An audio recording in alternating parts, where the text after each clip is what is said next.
आए और गंगा किनारे आकर के श्री राम ने मांगी नाव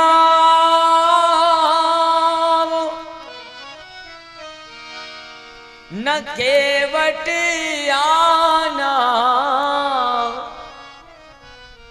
काई तुम्हारो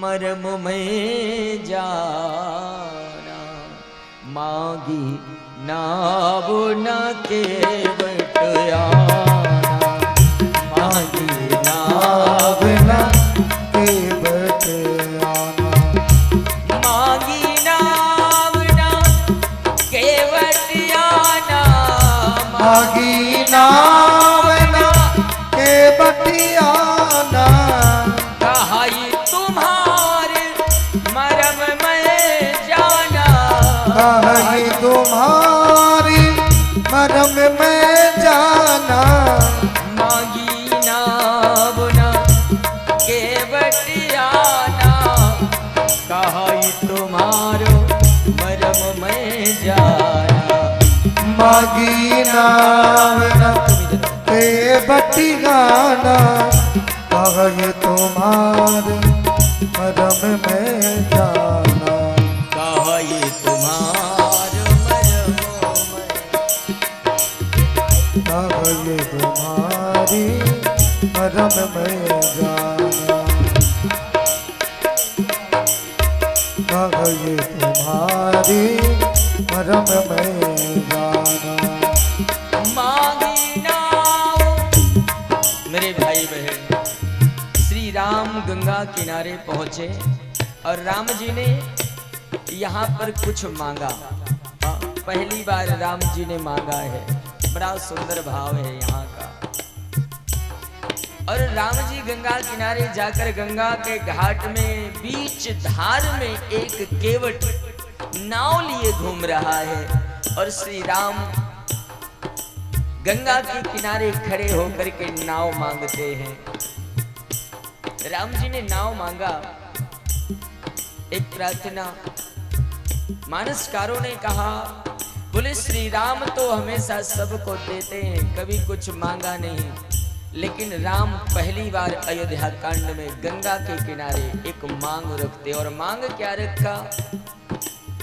केवट मुझे अपनी नाव दे दो। लेकिन मेरे भाई बहन विचार करना, जब श्री राम ने केवट से नाव मांगा ना, पर जिससे मांगा उसने मना कर दिया। केवट ने दूर से देखा, राम जी को कहता है, भगवान कहा ये तुम्हारो मरम में जाना कहा ये तुम्हारे मरम में जाना मांगी नाव न केवट आना मांगी नाव न केवट आना। केवट ने दूर से कह दिया, मैं आपके मर्म को जानता हूं, मैं अपनी नाव लेकर के नहीं आऊं। लेकिन विचार करना, राम जी के मर्म को तो किसी ने जाना ही नहीं। गोस्वामी जी तो कहते हैं,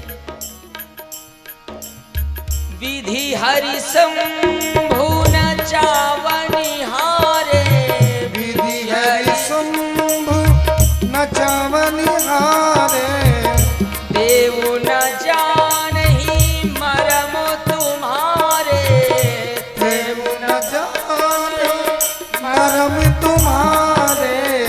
मेरे भैया, राम जी के मर्म को ब्रह्मा और विष्णु भी नहीं जान पाए।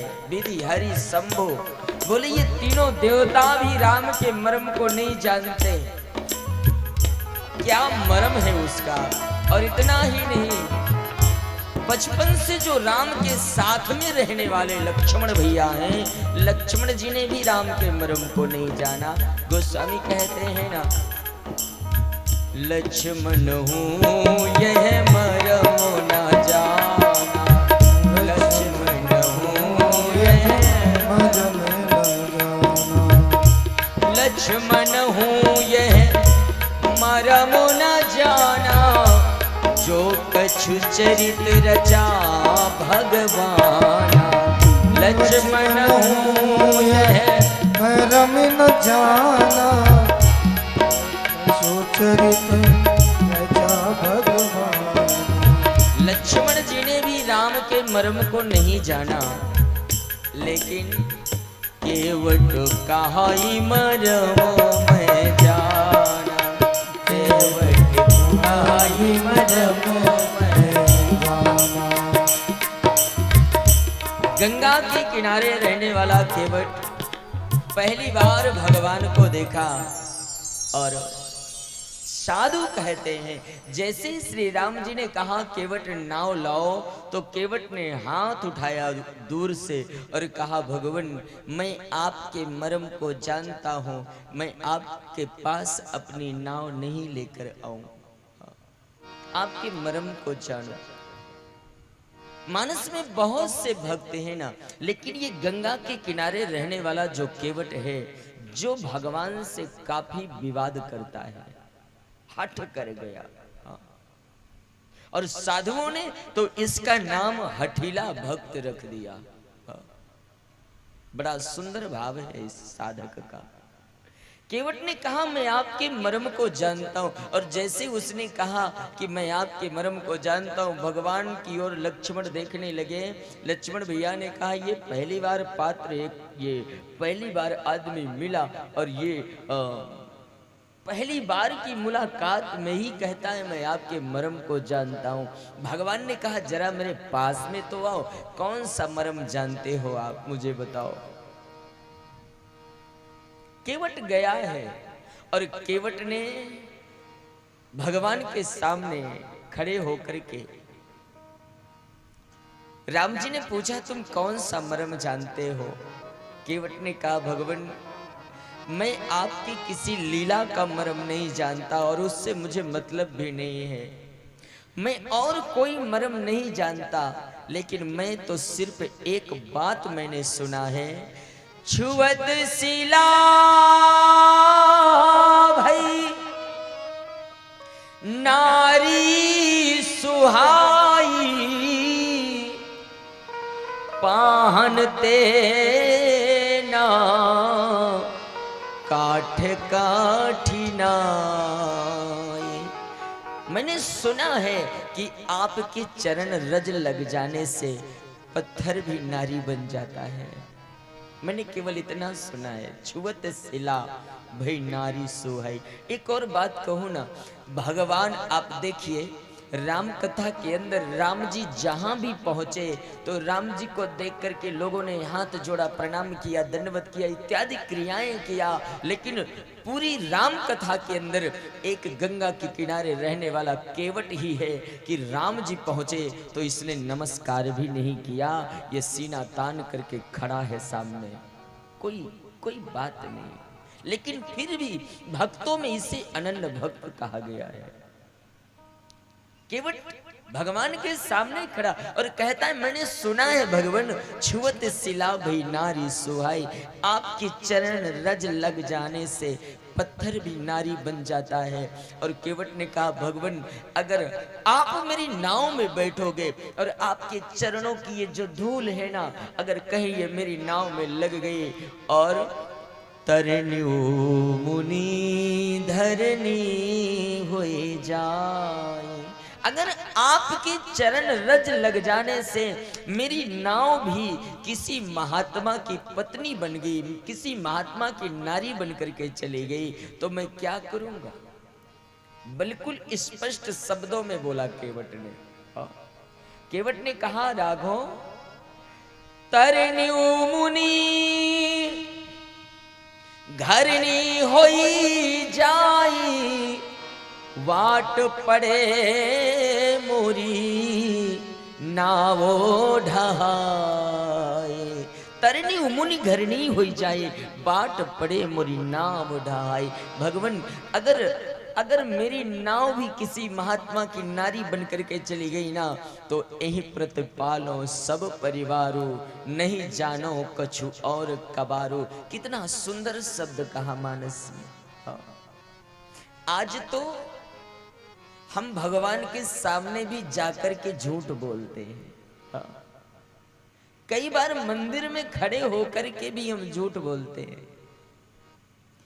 आरती हाथ में होती है और कहते हैं मां तन मन धन सब अर्पण, जो कुछ है तेरा। हाँ? और तेरा तुझको अर्पण, क्या लागे मेरा।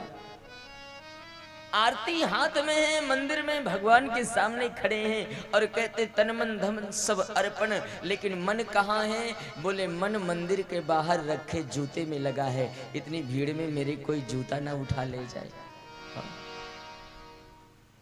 वो समर्पण कहाँ। मैं निवेदन करूं ना, भगवान के सामने बिल्कुल सत्य बोलो, जो भी हो सच्चाई बोलो, क्योंकि भगवान को सत्य प्रिय है। भगवान तो सामने खड़े हैं ना, और केवट ने स्पष्ट कह दिया, क्योंकि मेरे भैया निर्छल व्यक्ति को स्पष्टता से कभी कोई रोक नहीं सकता है। बाबा नामदेव जी का एक चित्रण आता है ना, नामदेव जी की कथा आती है। एक बार नामदेव जी दर्शन करने के लिए जगन्नाथपुरी में गए। भक्तमाल में ये कथा मिलती। एक बार नामदेव जगन्नाथपुरी दर्शन करने के लिए गए और जैसे ही मंदिर में प्रवेश करने लगे, बहुत भीड़ थी। नामदेव जी के मन में आया कि कहीं मैं अंदर चला जाऊं और इतनी भीड़ में मेरे कोई जूते ले जाए, और अगर ना ले जाए तो शायद मैं भगवान के दर्शन करने को जाऊं, लेकिन बार बार मेरा मन जूते में लगा रहे तो मैं भगवान का दर्शन भी नहीं कर पाऊंगा। तो नामदेव जी ने क्या किया, नामदेव जी ने अपनी जूतों को उठाया और कपड़े में बांधा और गले में लटका लिया। हाँ, साधु की प्रक्रिया। क्योंकि ये मन बड़ा खतरनाक है ना। नामदेव ने कहा मैं जूते साथ में लेकर के जाता हूं ताकि मैं भगवान का सुखपूर्वक दर्शन करूंगा, मेरा मन इधर उधर नहीं होगा। और नामदेव ने गले में जूते लटकाया और जैसे मंदिर में गए, जगन्नाथ भगवान का दर्शन करने लगे ना, तो पीछे से एक महात्मा, एक पुजारी ने देखा और वो ब्राह्मण आया नामदेव जी को कहने लगा, जूते टांग करके अंदर आया है भगवान के पास में। उसने नामदेव का हाथ पकड़ा, मंदिर के बाहर ले गया और जैसे ही मंदिर के बाहर लेकर के गया, थोड़ी देर छोड़ दिया, नामदेव जी दोबारा फिर से आ गए जूते टांगे हुए। फिर से जब दोबारा आए तो इस बार मुख्य पुजारी जी ने देखा और उन्होंने आकर नामदेव को एक थप्पड़ मारा और कहा, मूर्ख, भगवान के सामने कभी जूते लेकर के आते हैं। उन्होंने आदेश दिया कि इस व्यक्ति को मंदिर के पीछे जाओ, दूर छोड़ करके आओ। और महान महापुरुष कहते हैं, इतिहास गवाह है मेरे भैया, नामदेव जब मंदिर के पीछे लोगों ने उन्हें छोड़ दिया ना, तो नामदेव बैठ करके और भगवान की प्रार्थना करके रोने लगे। और नामदेव कहते हैं, हे जगन्नाथ भगवान, क्या आपका मुझे दर्शन अब नहीं होगा? क्या मुझे बिगैर दर्शन के जाना पड़ेगा? साधु कहते हैं, एक पल नहीं लगा और जहां नामदेव बैठे थे ना, तो भगवान के मंदिर का दरवाजा वहीं हो गया जहां नामदेव पधारे हुए थे। पीछे की दीवार आगे हो गई और आगे की दीवार पीछे हो गई। तो कहने का मेरे तात्पर्य है, जब हम भगवान के सामने कभी कोई सच्चाई, भगवान के पास जाओ। अरे दुनिया में झूठ बोलते हो, भगवान को तो बचाओ ना कम से कम। संत के सामने तो झूठ मत बोलो ना, ईश्वर के सामने तो झूठ मत बोलो। सब मेरे ठाकुर का है।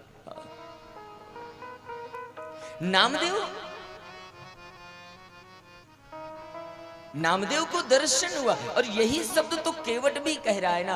केवट ने बिल्कुल स्पष्ट कह दिया, बोले भगवान, दुनिया के लोग होते हैं कि अगर उनका कोई रोजगार बंद हो जाएगा, कोई एक सर्विस छूट जाएगी, तो वो कोई दूसरी नौकरी कर लेंगे या दूसरा रोजगार कर लेंगे। लेकिन केवट ने स्पष्ट कह दिया, बोले भगवान, मैं इस काम के अलावा कोई दूसरा काम नहीं जानता।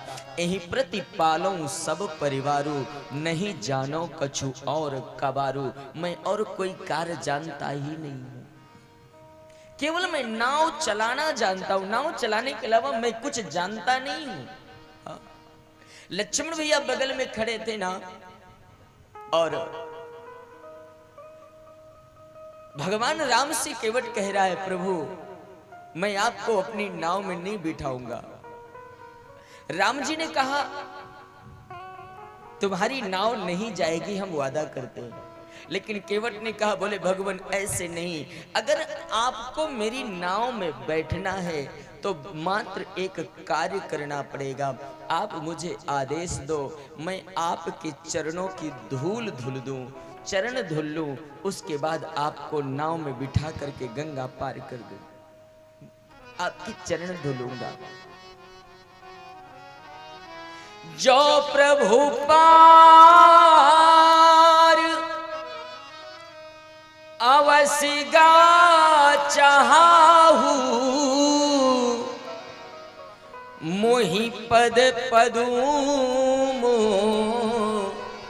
पखारान कहा। बोले भगवान यदि आपको गंगा के पार जाना है तो मुझे पैर धुलने का आदेश दे दीजिए। मैं आपकी, क्योंकि मुझे समस्या आपसे नहीं है, आपके चरणों में लगी हुई धूल से समस्या है। मैं आपके चरण की धूल धुल दूं, उसके बाद आपको नाव में बिठाकर गंगा के पार कर दूंगा। और इतना ही नहीं मेरे भाई बहन, जैसे ही केवट ये शब्द कहता है ना, बगल में लक्ष्मण भैया खड़े थे। लक्ष्मण जी ने कहा, केवट मैं तुझे मार डालूंगा। राम जी की आज्ञा का उल्लंघन कर रहा है, मेरे रहते हुए राम जी की आज्ञा का उल्लंघन कर रहा है। लक्ष्मण जी ने धनुष पर बाण चढ़ाया ना, और जैसे ही धनुष पर बाण चढ़ाया, इशारा किया, केवट अगर तूने राम की आज्ञा पालन नहीं किया तो तेरी मृत्यु हो जाएगी। और जैसे ही मृत्यु का नाम लिया ना, केवट ने बड़ी सुंदर बात की। केवट कहता है, बोले भगवान ये बाण दिखा करके मुझे डराओ मत, क्योंकि मैं आपके इस धनुष बाण से डरने वाला नहीं हूं। गोस्वामी जी ने तो स्पष्ट कह दिया। केवट कहता है, भगवान पद कमल धोई चढ़ाई नाव, ननाथ उतराए पद कमल धोई चढ़ाई नाव, नाथ उतराए पद कमल धोई चढ़ाई नाव, नाथ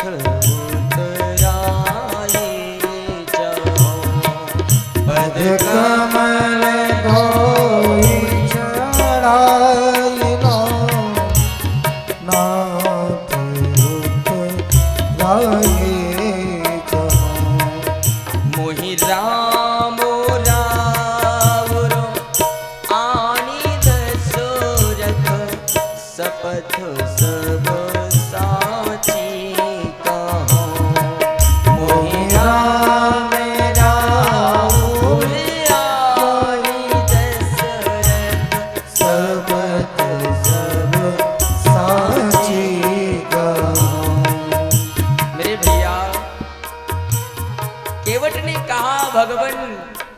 मेरे भाई बहन, कितना सुंदर भाव केवट का है। केवट यहाँ पर दाता भी बन गया। केवट ने कहा, मैं आपसे सत्य कहता हूँ, अगर आप ये सोच रहे हो कि अगर मैं नाव में बिठाऊंगा तो कुछ देना पड़ेगा। केवट ने कहा, भगवान मैं जानता हूँ कि आप अयोध्या छोड़ करके आए हो, आपके पास फूटी कौड़ी भी नहीं है। केवट ने कहा, मैं नाव में बिठाऊंगा और वादा करता हूँ आपसे उतराई नहीं लूंगा। केवट ने कहा, और लक्ष्मण जी की ओर देखकर कहता है, लक्ष्मण भैया अगर आप बाण चढ़ा करके अगर मुझे डरा करके गंगा पार जाना चाहते हो। केवट ने कह दिया, अभी तक तो समझ लो मैं हंसी कर रहा था, पार भी कर देता, लेकिन अब बाण दिखा रहे हो। तो केवट ने कहा, अब तो तुम्हारे पिताजी की सौगंध है, मैं गंगा के पार नहीं उतारूंगा। केवट ने कहा, गोस्वामी कहते, मोहि राम रावुरयानु दशरथ, शपथ सब साची का।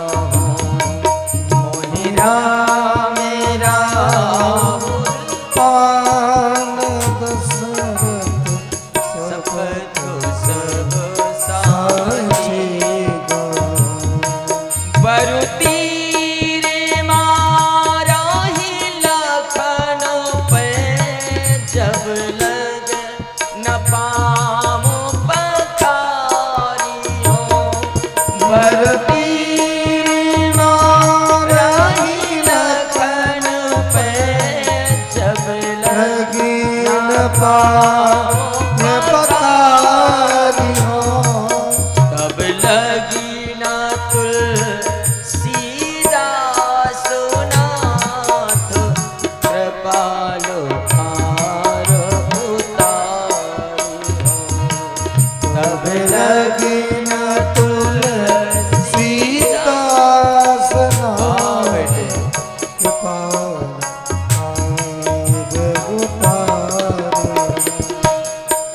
तब लगी न तुलसीदास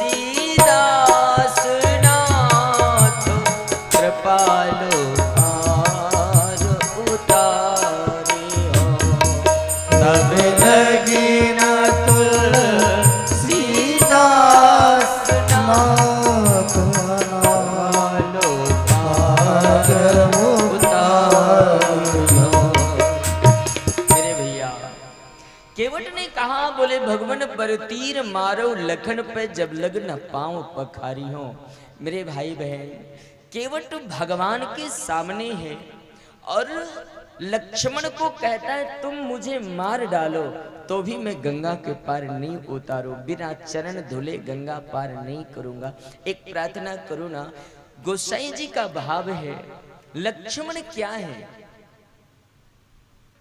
इस शब्द में अगर विचार करना है ना, थोड़ा सा गहराई में जाना पड़ेगा। लक्ष्मण क्या है? गोस्वामी जी ने लक्ष्मण की उपाधि स्वयं मृत्यु की दिया है। बोले लखन सच राचर घनी, लक्ष्मण स्वयं काल का अवतार है। काल है वो। क्यों? क्योंकि नांग से स्नांग का अवतार है ना, और सर्प को तो काल कहा जाता है। निवेदन करूं ना, काल सामने खड़ा है धनुष लेकर के, मृत्यु सामने खड़ी है धनुष लेकर, और वो कहते हैं मैं तुझे मार डालूंगा। लेकिन इस जीव की प्राथमिकता कितनी बड़ी है। उसने भगवान जीव केवट जीव ने मृत्यु रूपी लक्ष्मण के सामने सीना खोल दिया। बोले मारना है तो मार डालो, लेकिन जब तक मैं राम के चरण नहीं धुलूंगा तो गंगा के पार नहीं उतार सकता, नहीं ले जाऊंगा। एक प्रार्थना करो, भगवान इतना जल्दी उसकी कृपा या उसके चरण नहीं मिलते। जब जीव एक हाथ में जीवन को ले लेता है और एक हाथ में मृत्यु को ले लेता है, जीवन और मृत्यु दोनों हम हाथ में लेकर के आगे बढ़े, तब कहीं जाकर के वो परम लक्ष्य की प्राप्ति होती है। जीवन और मृत्यु दोनों। मृत्यु के डर से कई बार होता है ना, किसी बात के डर से हम भक्ति भजन या मंदिर में जाना, धर्म करना भी बंद कर दे। साधु कहते हैं कि जीवन जितना प्रिय है, जब उतनी प्रिय मृत्यु भी लगने लगे, आगे बढ़ जाओ उस सत्य के रास्ते में, तब तो कहीं ना कहीं वो मिलेगा ना। लक्ष्मण ने कहा मैं मार डालूंगा, केवट कहता है मार डालो ना, लेकिन जब तक मैं चरण ना धुलूं तो पाप गंगा के पार नहीं उतारूंगा, क्योंकि मेरी जिद है कि मैं राम जी के चरण धोने के बाद पार करूंगा। और बड़ा सुंदर शब्द, एक शब्द तो बड़ा सुंदर कहा, बोले मैं उतराई नहीं लूंगा, ये वादा करता हूं। यहां पर केवट दाता भी बन गया, भगवान उदार बन गया। केवट कहता है मैं गंगा पार करूंगा, लेकिन आपसे कुछ मांगूंगा नहीं, उतराई नहीं। यद्यपि नियम ये है कि शास्त्र में 2-3 बातें आती हैं कि गंगा पार करो, नदी पार करो ना, तो नाविक को कुछ ना कुछ देना चाहिए। हजामत कराने वाले को, जो हजामत करे ना, उसे कुछ देना चाहिए, पुरोहित को कुछ देना चाहिए। ये सारे नियम हैं। और शास्त्र देवी भागवत में तो कथा आती है कि अगर इन व्यक्तियों की मजूरी ना दी जाए, सबसे पहले गंगा या नदी को पार करने वाला नाविक केवट हो, उसको आप तुरंत दो। उपरोहित, उसे आप तुरंत दक्षिणा दो। और गुरु हो, ये इत्यादि बातें हैं। हजामत कराने, जहां आप हजामत कराने जाए ना, हजामत करने वाले को तुरंत दो। देवी भागवत में नारद जी कहते हैं अगर इन व्यक्तियों की मजूरी रोकी जाए तो 1 घंटे भी अगर विलंब हो जाए तो वो दूनी हो जाती है, फिर व्यक्ति को दूना देना चाहिए। 2 घंटे विलंब हो तो 2 गुना देना चाहिए। साल, और यहाँ देवी भागवत में आया है कि कई बार अगर साल हो जाए ना, तो जिंदगी भर भी अगर उनका कर्जा चुकाओ तो भी नहीं चुकेगा। इतना डबल हो जाता है। इसलिए इन व्यक्तियों का कभी कुछ उधार मत रखो। हाँ।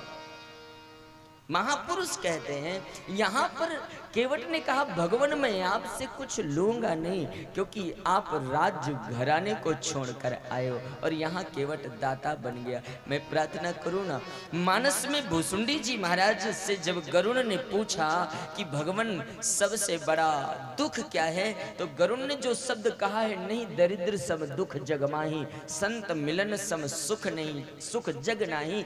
दरिद्रता का मतलब क्या है? दरिद्रता केवल निर्धन व्यक्ति को नहीं कहते, जो धन का अभाव में जी रहा हो या जिसके पास धन ना हो उसे ही दरिद्रता नहीं कहते। मेरे भाई बहन, जो धनवान होते हुए भी उदारता ना रखे उसका नाम दरिद्रता है। साधु कहते हैं, यहाँ पर केवट कहता है भगवान यद्यपि केवट का भाव है ना, ए प्रतिपालो सब परिवारों, लेकिन केवट ने कहा मैं आपसे कुछ नहीं लूंगा। ये केवट की उदारता है। लक्ष्मण बगल में खड़े हैं, धनुष बाण भी लिए खड़े, मार डालूंगा, लेकिन केवट जिद कर गया। और कुछ महापुरुषों ने, रसिक जी ने बड़ी सुंदर कथाएं लिखा। रसिक महाराज कहते हैं, बोले केवट ने लक्ष्मण से कहा, बोले भगवान अगर आप मुझे मार डालोगे ना तो आपको अदालत में पेश होना पड़ेगा। हाँ। जब कोई किसी को मारता है ना तो उसके ऊपर केस लग जाता है। केवट ने कहा भगवान मुझे आप मारोगे और जिस समय आप मुझे मारोगे तो मैं धर्मराज की अदालत में जाऊंगा, धर्मराज की सभा में जाऊंगा और धर्मराज मुझसे पूछेंगे कि केवट तुझे किसने मारा। 4 बातें पूछी जाती है ना। हाँ, जिसे कोई मारे ना तो उससे 4 बातें पूछी जाती है, किसने मारा, क्यों मारा, कहां पर मारा, और चौथे बात पर पूछते हैं किसके सामने मारा, कोई गवाही है। केवट ने यहां पर बड़ी सुंदर बात रखी, बोले भगवान जब आप मुझे मारोगे और मैं धर्मराज की सभा में जाऊंगा और धर्मराज पूछेंगे केवट किसने मारा, तो मैं कहूंगा रघुनाथ से प्राणन को प्रिय बंधु वही मोहि बाण से मारत है और मरता हूँ कहाँ सुचि गंग के तीर, शरीर से प्राण सिधारत है। बोले मुझसे पूछेंगे किसने मारा तो मैं कहूंगा राम जी के छोटे भाई लक्ष्मण ने मारा। बोले कहां पर मारा तो बताऊंगा जहां मरने के बाद हड्डियां फेंकी जाती है, बोले गंगा के किनारे मारा। मरता हूं कहां सुचि गंग के तीर, शरीर से प्राण सिधारत है। और किसके सामने मारा तो बताऊंगा, समूहे किसके सो विनीत सुनो, श्री राम सुनाथ निहारत है। और पूछेंगे अपराध क्या है तो अपराध में बताऊंगा, अपराध यही इस दास का है, चरणों की रज को चाहत है।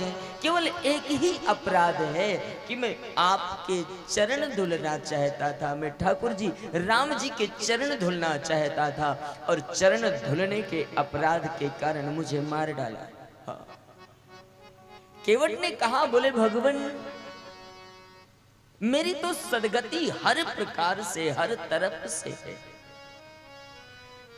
और मेरे भाई बहन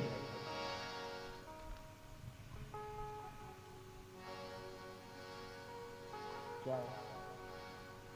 उसके नहीं बेटे बनता, सारे ड्रामे में ही दिखाना।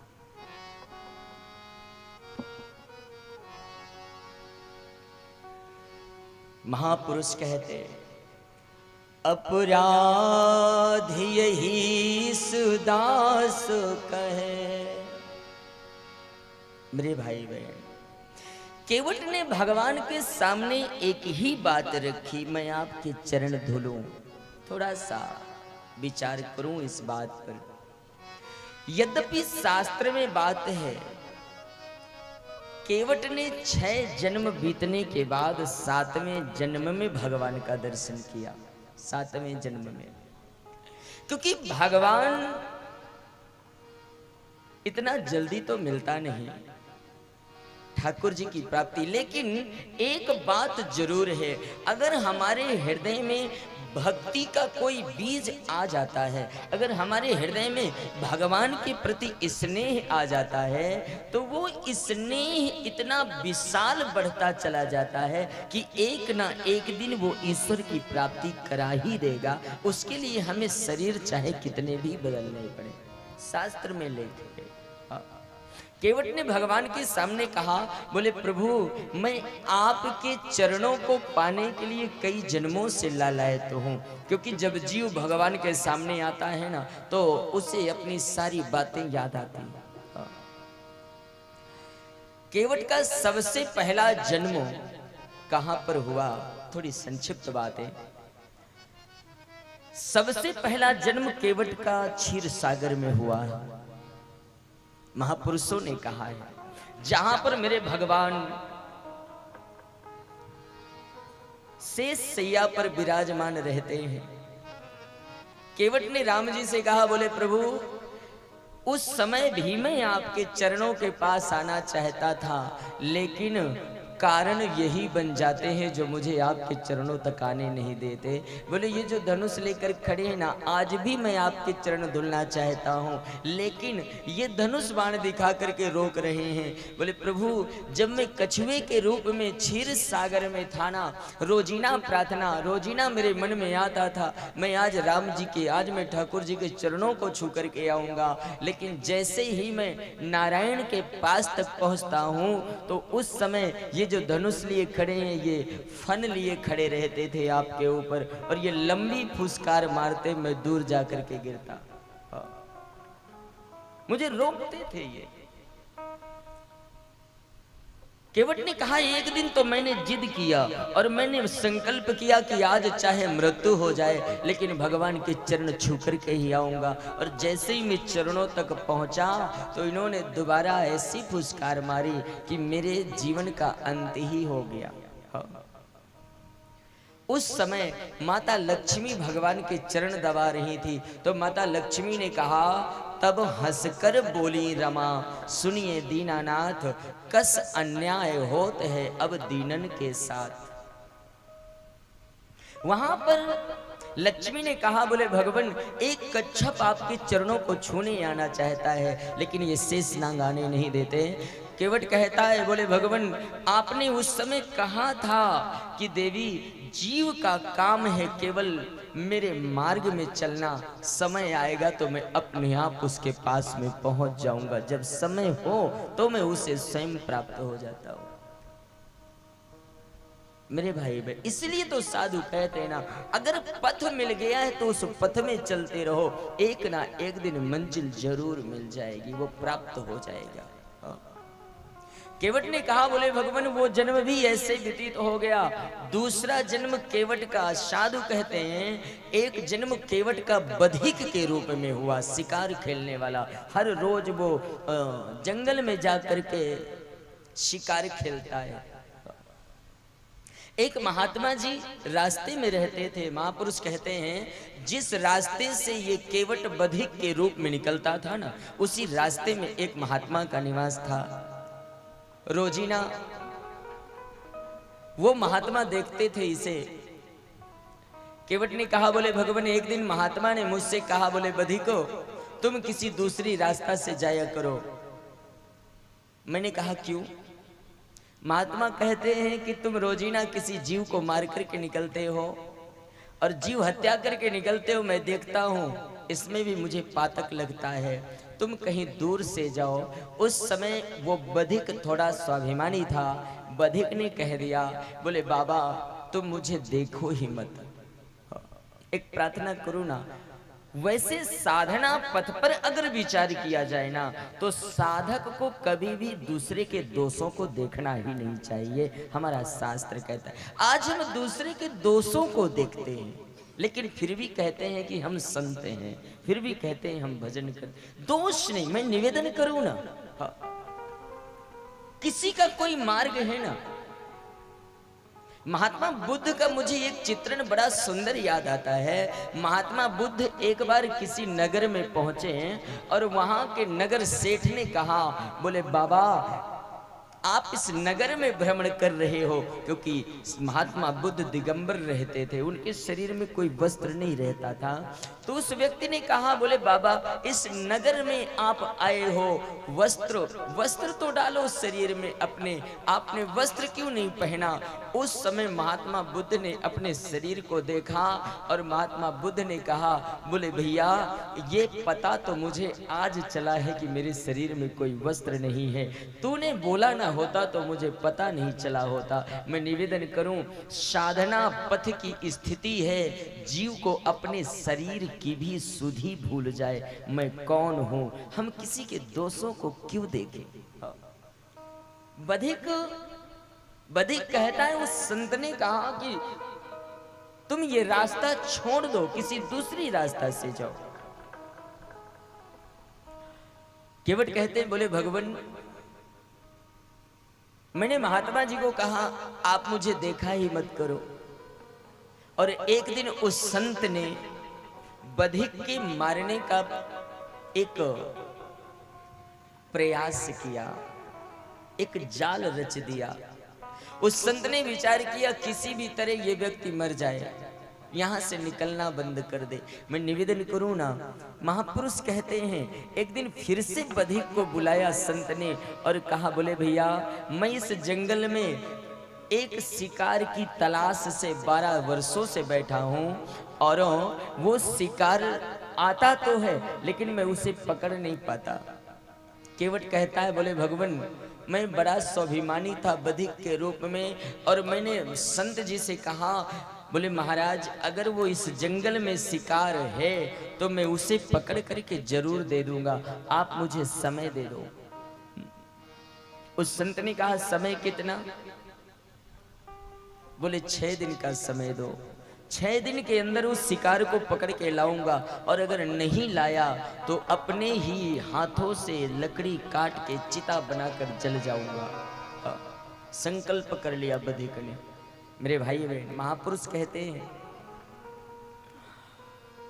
6 दिनों तक ये बधिक दाने डालता हुआ बैठा रहा जंगल में, रातों दिन नदी किनारे दाना डालता है, बैठा रहता है। आज वो चिड़िया, क्योंकि महात्मा ने कहा है ना कि इस जंगल में एक 4 पैर की चिड़िया रहती है और मैं उसे पकड़ने के लिए बैठा हूं यहाँ। बधिक ने संकल्प कर लिया, महाराज मैं पकड़ करके दूंगा, बिना विचारे संकल्प कर लिया। यद्यपि 4 पैर की चिड़िया होती नहीं है, हाँ, लेकिन संकल्प कर लिया। दाना डालता हुआ नदी किनारे बैठा रहा। महापुरुष कहते हैं 6 दिन बीत गए, जब 4 पैर की चिड़िया नहीं मिली ना, तो बधिक ने 7वें दिन लकड़ी काटा, चिता बनाया और अग्नि लगा करके चिता में बैठने लगा।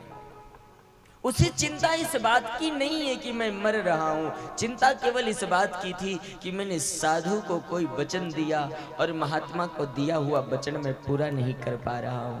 हाँ, इस बात की चिंता। महापुरुष कहते हैं जैसे ही चिता में अग्नि लगा करके बधिक बैठने लगा, ईंधन की अर्थी रचाई चुन गंग तीर, और कंपित शरीर झरी लागी असुवन की। सत्य पर होन बलिदान व्याध लागो यहाँ, छूटी समाधि तब असरण शरण की। महापुरुष कहते हैं जैसे ही केवट बधिक उस चिता में बैठा और अग्नि लगाया है, अग्नि लगाया, आधा शरीर जल गया था, लेकिन भगवान से ये देखा नहीं गया। मैं निवेदन करूँ ना, साधु कहते ना जाने हमारे जीवन में कौन सा ऐसा गुण आ जाए जिसके कारण हमारा परमात्मा हम पर प्रसन्न हो जाए। ज्यादा गुणवान होने की जरूरत नहीं, कोई एक साधु तो कहते न जाने कौन से गुण पर दया निधि रीझ जाते। बधिक ने कहा, बोले भगवान जैसे ही मेरा शरीर आधा जल चुका था और मेरे नाथ से परमात्मा से देखा नहीं गया ना, और भगवान बैकुंठ से तुरंत 4 पैर की चिड़िया बनकर चिता के सामने उड़ने लगे। 4 पैर की चिड़िया बनके राम नारायण उड़ने लगे और बधिक तुरंत चिता से कूद पड़ा, जाल फेंका और 4 पैर की चिड़िया जाल में बांध लिया। टोकने में रखा है और बड़ा प्रसन्न है। आधा शरीर तो जल गया था, लेकिन बधिक कहता है भगवान मुझे इस बात की प्रसन्नता थी कि मैंने महात्मा जी को वचन दिया और मैंने पूरा कर दिया, और मैं उस 4 पैर की चिड़िया को सिर में रख के जैसे ही टोकने को चलने लगा ना, तो रास्ते में इतना वजन बढ़ा कि मुझसे सहन नहीं हुआ, और मैंने उस टोकने को नीचे फेंका तो देखा क्या, जाल में, जाल की एक एक गांठ में 4 भुजाओं को धारण किए हुए भगवान विराजमान थे। ठाकुर जी विराजमान है। बधिक ने कहा भगवान मैंने तो चिड़िया पकड़ी थी, लेकिन ये जीव कौन सा है? नारायण कहते हैं, बोले भैया दुनिया को मैं बंधन से मुक्त करता हूं, पर तूने मुझे ही बंधन में बांध लिया। मैं भगवान हूं। बधिक ने जवाब दिया, बोले प्रभु आप भगवान हो तो बाबा जी के पास जाओ, हमने तो चिड़िया पकड़ी थी, हमें चिड़िया ही चाहिए।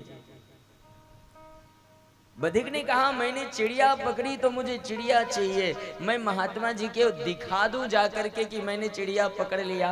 लेकिन भगवान कहते हैं बधिक ये बात विचार करो, दुनिया में 4 पैर की कोई चिड़िया नहीं होती, वो महात्मा होकर के तुमसे झूठ बोले और तू एक बधिक होकर के संत को दिए हुए वचनों के कारण अपना जीवन छोड़ने लगा। तू सत्य पर चला तो मैं तुझ में प्रसन्न हूं, तो मांग। तो बधिक ने कहा अगर प्रसन्न हो तो चिड़िया बन जाओ, मैं बाबा जी को दिखा दूं, बाद में कुछ भी बन जाना। भगवान ने कहा वो महात्मा जी अब दुनिया में नहीं हैं। और महापुरुष कहते हैं बधिक ने भगवान को जाल के सहित एक पेड़ में बांध दिया।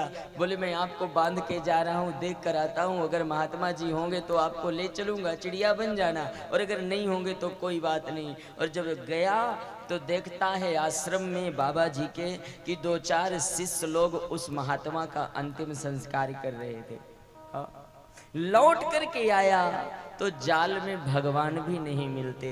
प्रार्थना करो, केवट कहता है प्रभु वो जन्म भी मेरा धोखे से निकल गया और मैं आपको प्राप्त नहीं कर पाया। 2-2 बार यानी 4 बार, 2 बार सुपच वंश में केवट का जन्म हुआ और 2 बार कील वंश में जन्म हुआ।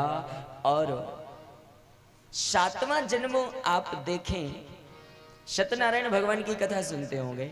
सत्यनारायण भगवान की कथा में एक लकड़हारे का प्रसंग आता है। 7वां जन्म वो लकड़हारा बन करके आया और 8वां जन्म लेकर गंगा के किनारे खड़ा है और कहता है प्रभु जो प्रभु पारे अवश्य गाचा, जो प्रभु पारे अवश्य गाचा, जो प्रभु पार अवश्य गाचाहू, जो प्रभु पार अवश्य गाचाहू, मोहि पद पदुम पखारन कहाहू, मोहि पद पदुम पखारन कहाहू, जो प्रभु पार अवश्य गाचाहू, मोहि पद पदुम पखारन कहाहू। मेरे भाई बहन, केवट ने कहा बोले भगवान मैं आपको जब तक गंगा के पार नहीं उतारूंगा, जब तक आप चरण नहीं धुलवाओगे। गोस्वामी जी तो कहते हैं, सुन केवट के बैनो प्रेम लपेटे अटपटे बिहसी करुणा चितय जानकी लखन तन। मेरे भैया, सुन केवट के बैन प्रेम लपेटे अटपटे बिहसी करुणा ऐन चितई जानकी लखन तन। गोस्वामी जी कहते हैं, केवट के वचनों में भगवान को हंसी आ गई। एक बात कहूं, कितना सुंदर भाव। जैसे ही राम जी ने केवट के शब्दों को सुना, प्रेम लपेटे अटपटे, मैं प्रार्थना करूं ना, भक्त के वचनों में, भक्त की वाणी में भगवान के लिए प्रेम बसता हो तो वेद मंत्रों की कोई जरूरत नहीं है। हाँ? आप ध्यान देना इस बात को। आरती कितनी भी सुंदर आपको आती हो, कई बार कुछ व्याकरणाचार्य कहे ना कि वेद मंत्रों की स्तुति से मेरा परमात्मा मिले या परमात्मा खुश हो, तो मैं इस बात का खंडन करते हुए कहता हूँ, वेद मंत्र कितने आते हों, आरती कितनी सुंदर, स्तुति कितनी सुंदर आपने याद कर रखी हो, लेकिन स्तुति गाते समय आपके हृदय में प्रेम ना हो उस परमात्मा के प्रति, तो वो स्तुति केवल राग बन करके रह जाएगा, अनुराग नहीं आएगा। ईश्वर तो मेरा प्रेम से मिलता है ना। एक बार एक पादरी, एक कथा आती है ना, एक बार एक पादरी रोजीना चर्च में जाता था, स्तुति करता था। एक छोटा सा बच्चा 5 वर्ष के बालक ने देखा, रोजीना वो बालक देखता था कि ये बाबा रोज आते हैं, यहाँ खड़े रहते हैं, क्योंकि वो चर्च में जावे हाथ जोड़ के 1-2 घंटे खड़ा रहे। एक दिन 5 वर्ष का बालक भी पीछे पीछे गया और वो पादरी स्तुति गा रहा था अपने भाषा में, अपने जिसे वो मानता है ना, अपने ईश्वर के सामने प्रणाम कर रहा था, स्तुति गा रहा था। बगल में 5 वर्ष का बच्चा भी हाथ जोड़ करके खड़ा हो गया, और जैसे ही उस पादरी ने स्तुति बंद किया ना, बगल में बालक को देखा, बालक से पूछता है, तुम यहाँ क्या कर रहे हो? बच्चे ने जवाब दिया, बोले आप क्या कर रहे हो? बालक तो बालक होता है।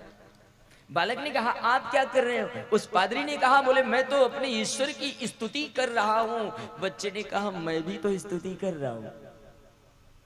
उस पादरी ने कहा, बोले तुझे स्तुति आती है? बालक ने कहा, बोले आपको आती है? पादरी ने कहा मुझे आती है। बालक ने कहा, बोले मुझे भी आती है। पादरी ने कहा, बोले तुम सुनाओ तुम्हें क्या आता है? बालक ने कहा पहले तुम सुनाओ, तुमने क्या स्तुति किया? और बाल हट है ना, तो उस पादरी ने स्तुति सुनाई और फिर बालक से कहा, बोले बेटा तू भी सुना, तू कौन सी स्तुति कर रहा था? उस बच्चे ने क्या किया, ए से लेकर के जेड तक ABCD सुना दिया। और जैसे ही ए से लेकर जेड तक ABCD सुनाया, पादरी ने कहा, बोले ये स्तुति है, ये प्रार्थना है? उस बच्चे ने जवाब दिया, बोले बाबा मेरी माँ ने मुझे ए से लेकर जेड तक ABCD सिखाई है, और दुनिया का कोई वेद, कोई पुराण, कोई स्तुति ऐसी नहीं है जो इन अक्षरों में ना बनी हो, इसलिए मेरी समझ में यही स्तुति है। मैं प्रार्थना करूं हमारे हृदय में अपने ईश्वर के प्रति स्नेह हो, प्रेम हो, तो एक वाणी का एक शब्द निकला हुआ भी स्तुति बन जाता, प्रार्थना बन जाता है। महापुरुष तो कहते हैं प्रार्थना में अगर प्राण हो तो प्रार्थना की दौड़ इतनी तेज है कि वो मुखारविंद से निकलते ही भगवान के चरणों से टकरा जाती है, लेकिन उसमें प्राण होना चाहिए, प्रेम होना चाहिए। हाँ। यहां पर गोस्वामी ने लिखा ना, सुनी केवट के बैन प्रेम लपेटे अटपटे। अटपटा बोला वो, लेकिन प्रेम के साथ बोला, और जिसमें मेरे भगवान को हंसी आ गई। और जैसे ही राम जी हंसे ना, तो माता सीता भी हंस पड़ी, लक्ष्मण भैया भी हंस पड़े। यहाँ पर महापुरुषों ने कहा, भगवान राम जब से अयोध्या छोड़कर वन यात्रा में आए थे ना, तो राम जी जब कहीं सीता और लक्ष्मण के साथ बैठते हैं तो गोस्वामी लिखते हैं, जब जब राम अवध सुधी करही। गोसाई कहते हैं कि जब भी राम और सीता अकेले बैठते हैं ना, और राम जी पिता दशरथ की याद आती है, भैया भरत की याद आती है, तो राम जी रोते ही रहे। राम जी के आंखों से आंसू बंद नहीं हुए, भगवान रोते थे। लक्ष्मण भैया देखकर रोने लगते थे, सीता माता रोने लगती थी। लेकिन आज इतने दिन वन यात्रा को हो गए, पहली बार गंगा के किनारे कोई भक्त मिला जिसने भगवान के ओंठों में मुस्कुराहट ला दी, जो भगवान को हंसा दिया। गोसाई ने कहा, सुन केवट के बैन प्रेम लपेटे अटपटे, बिहसे करुणा ऐन चितई जान की। भगवान केवट के वचनों को सुन करके हंस पड़े ना, और जैसे ही सीता माता ने देखा राम जी के मुखार बिंद में हंसी, प्रसन्नता, माता सीता के अश्रुधार चल पड़ी। माँ भी हंस पड़ी, और माँ राम जी को नहीं देखती, माता सीता केवट की ओर देखने लगी। केवट की ओर देखकर मन में कहती हैं, वाह रे साधक, मेरे भगवान के ओंठों में, भगवान के मुखार विंद में मुस्कुराहट लाने वाला जो भक्त हो, उसके लिए तो सब कुछ निछावर हो जाती है। भगवान को जो हंसी कराए, बिहसे करुणा। और एक निवेदन करुणा, माता सीता को इससे ज्यादा प्रसन्नता कभी नहीं हुई जितनी प्रसन्नता केवट के पास में हुई माता सीता को, क्योंकि केवट भगवान के मुखार विंद में मुस्कुराहट ले आया। और मैं केवल माँ सीता की बात ना करूं, हमारे भारत देश की नारी के लिए इससे बड़ी प्रसन्नता की क्या बात होगी कि उसके पति के चेहरे में हमेशा हंसी रही है, हमेशा प्रसन्नता रही है, इसके अलावा कोई नहीं। हमेशा वो हंसता रहे। मानसकारों ने बड़ी सुंदर बात किया। केवट ने देखा, बोले राम जी सीता और लक्ष्मण की ओर देख रहे हैं। केवट ने कहा, बोले भगवान चरण तो आपको धुलवाना है, लेकिन आप इनकी ओर क्यों देख रहे हो? भगवान के देखने का मतलब ये था, ठाकुर जी ने केवट से कह दिया, बोले केवट जानते हो ये शरीर तो मेरा है, लेकिन मेरे चरण मेरे नहीं है। तो बोले इस शरीर में,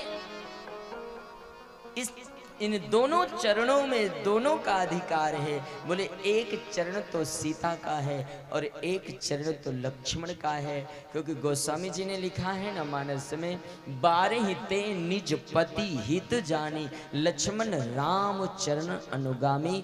लक्ष्मण भैया के लिए गोसाई लिखते हैं, बोले बचपन से जब से लक्ष्मण का जन्म हुआ तो राम जी के चरणों की सेवा लक्ष्मण के अलावा कोई नहीं करता था। लक्ष्मण ने अधिकार मांगा था, आपके चरणों में केवल मेरा अधिकार रहे। हाँ। और विवाह के बाद क्या हुआ? केवट ने यहां पर कहा, तो लक्ष्मण जी से पूछ लो, आप माता जी की ओर क्यों देख रहे हो? शास्त्र में लेख आता है ना, जिस समय विवाह करके भगवान राम अयोध्या में पहुंचे तो एक दिन देर रात तक लक्ष्मण चरण दबाते रहे भगवान के।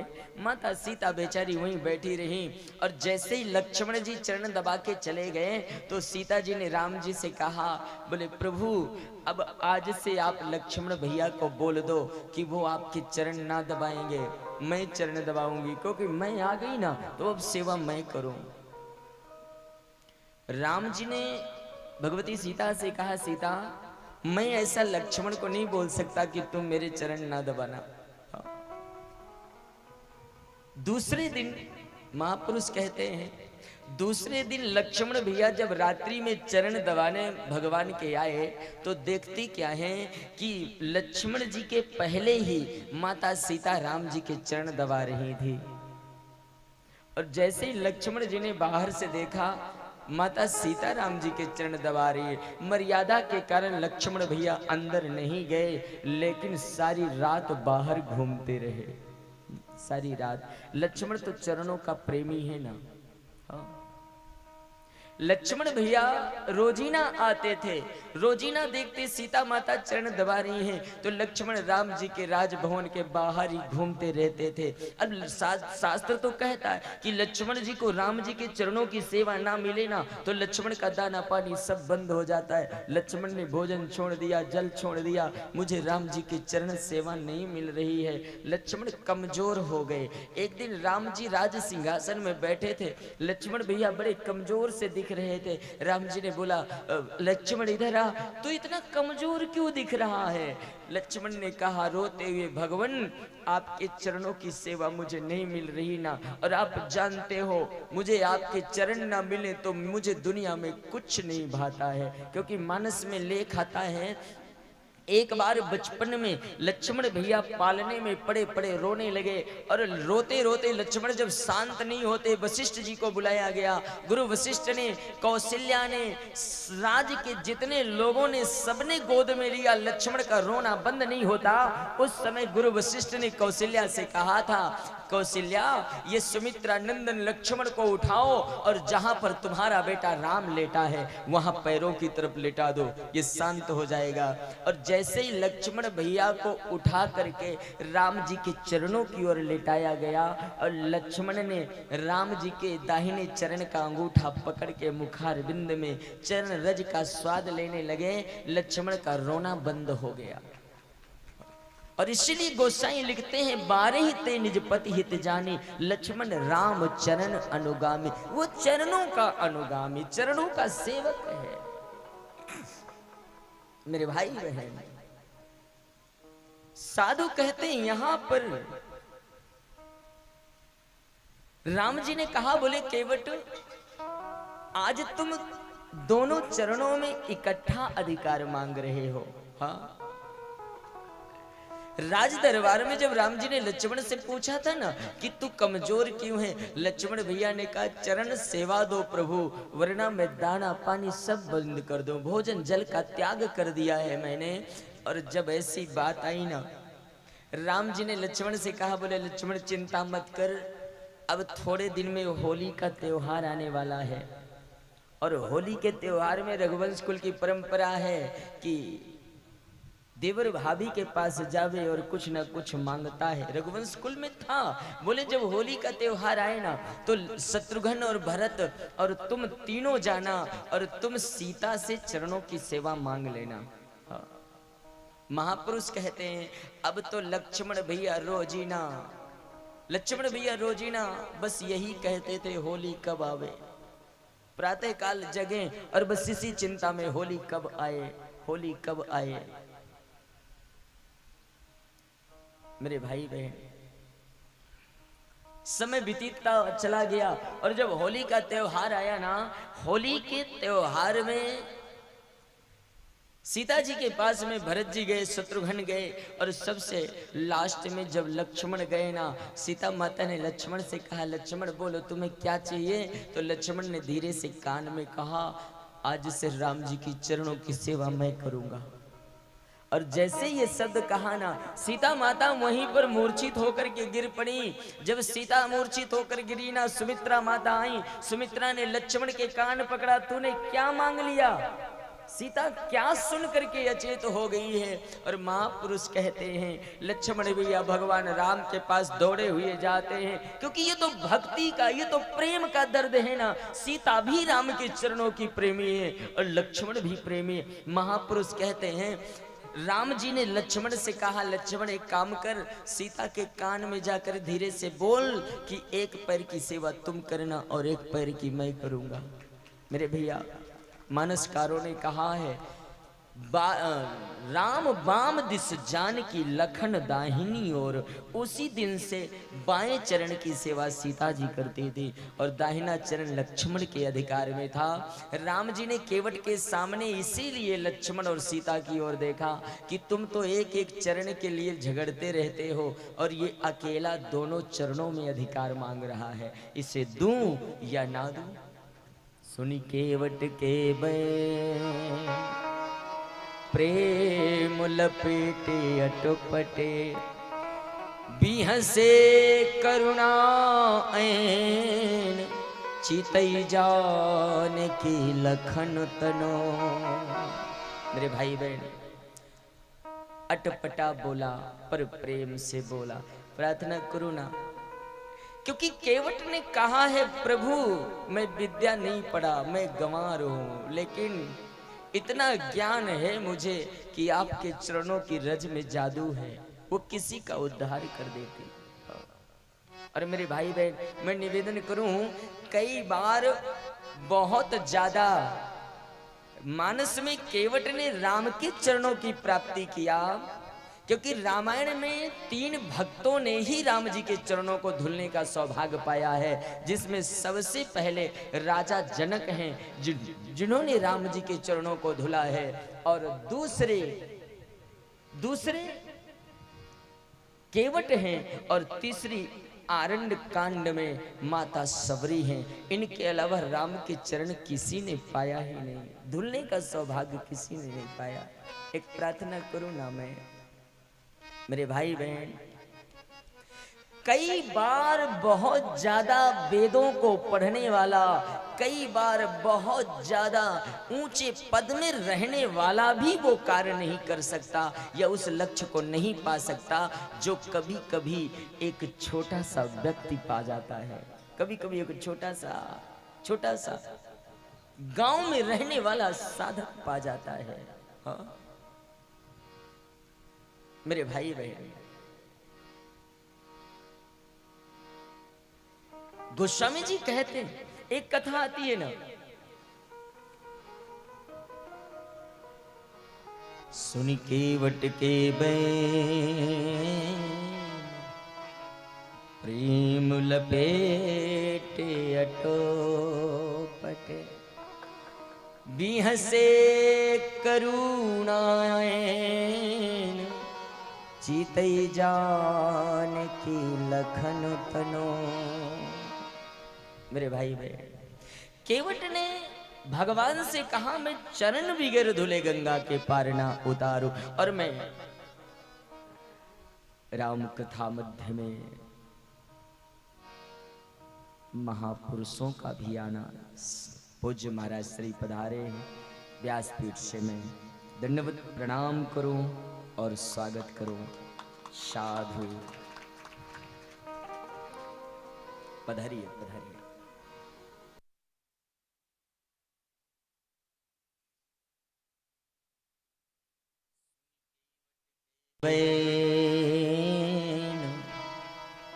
प्रेम लपेटे अटोपटे, बिहसे करुणा ऐन चीतई जान की लखन तनो।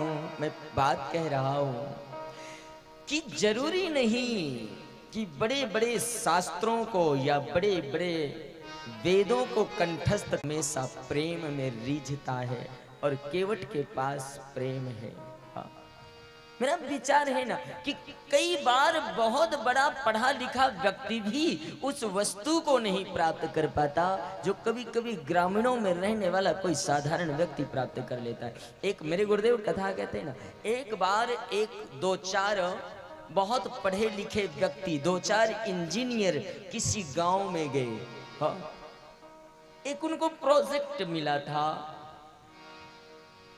20 फीट का एक लंबा पाइप लोहे का, और वो 3-4 जगह से टेढ़ा मेढ़ा था। और उन इंजीनियरों को ये बात कही गई थी कि इस पाइप में धागा पिरोना है। 20 फीट का लंबा पाइप है और कई जगह से टेढ़ा है, अब उसमें धागा डालना है। और वो 2-4 इंजीनियर रास्ते में सुबह से लेकर दोपहर तक प्रयास कर रहे थे कैसे इसमें धागा जाए, लेकिन धागा जा नहीं रहा था। और जब धागा नहीं जा रहा था ना, तो उसी गांव में रहने वाला एक साधारण सा व्यक्ति वहां से गुजरा और उसने कहा, बोले भैया तुम लोग इतने परेशान क्यों हो? बड़े परेशान दिख रहे थे वो। हाँ? एक इंजीनियर ने कहा, बोले ये तो तुम्हारे बस की बात नहीं है, तुम क्यों पूछ रहे हो? लेकिन वो गांव का व्यक्ति जिद कर गया, अरे बताओ ना, आप हमारे गांव में आए हो, क्यों परेशान हो, मैं आपकी कोई मदद करूं। कोई तो कहता है इतने बड़े बड़े हम पढ़े लिखे लोग ये नहीं कर पा रहे हैं, ये कह रहा है मैं मदद करूं। उस व्यक्ति ने कहा बोलो तो सही बात क्या है। किसी ने कहा बता दो। तीसरे इंजीनियर ने कह दिया, बोले ये 20 फीट का पाइप पड़ा है, 4 जगह से टेढ़ा है, उसमें ये धागा डालना है। वो गांव का व्यक्ति ताली बजा के हंस पड़ा, बोले इतना छोटा सा काम और तुम सुबह से परेशान हो। बोले क्या करना है? बोले 2 मिनट रुको, अभी धागा डाल देता हूँ। और वो कचड़े के ढेर पर गया और कचड़े के ढेर से एक छोटी सी चूहिया पकड़ के लाया। हाँ? और चूहे के पूंछ में धागा बांध दिया और चूहे को उस पाइप में रखा। पाइप के उस पार चूहा चल गया धागा डाल के।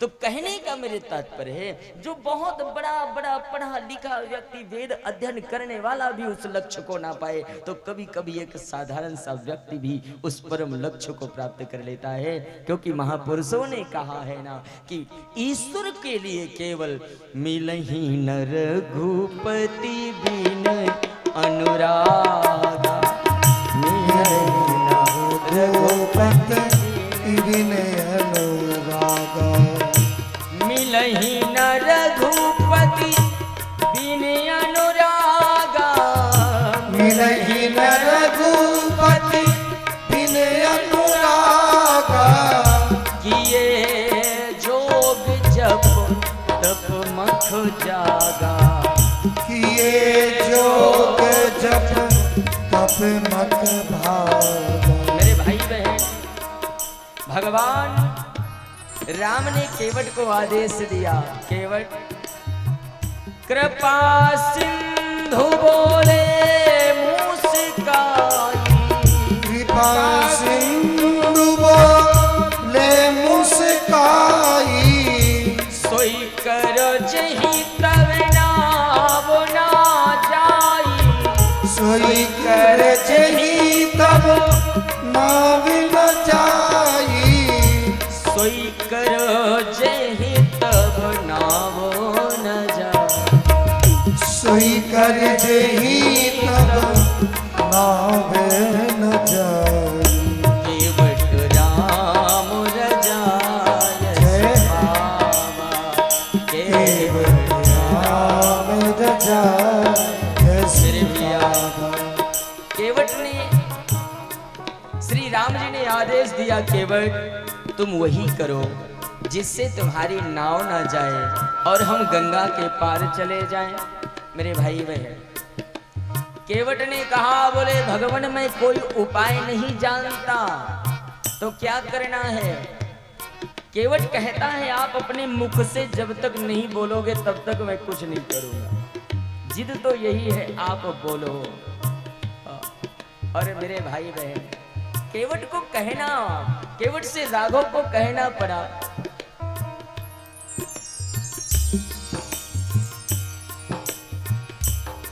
भगवान को कहना पड़ा,